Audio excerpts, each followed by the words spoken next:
Grazie al gol realizzato da Pietro De Luca e che si vede nelle immagini, il Camerata del neopresidente Alessandro Camilleri supera il Casteltermini nella partita di andata del turno di Coppa Italia di promozione.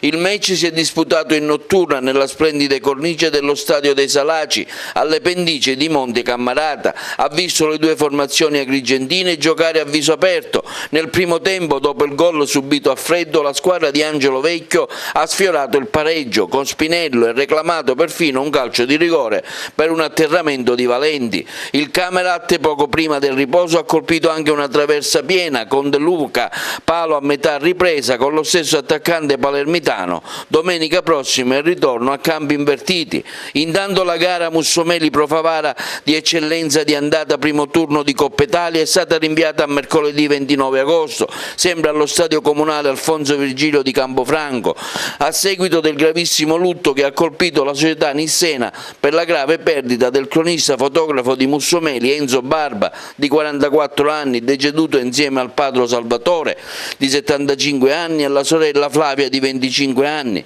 durante l'incidente stradale che si è verificato lo scorso venerdì all'imbocco della strada statale 626 Gela Caltanissetta. Una famiglia distrutta e una città a lutto, una squadra, quella del Mussomeli, attonita.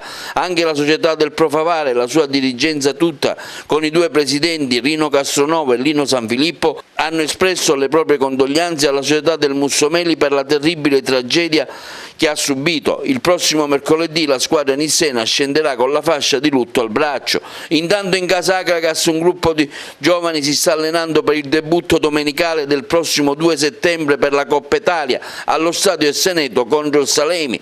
La gara prevista per la giornata di ieri è stata posticipata per dare modo alla neosquadra dell'Olimpica Acragas di poter effettuare le prime sedute di allenamento. Tanta attesa c'è da parte dei tifosi per questo debutto.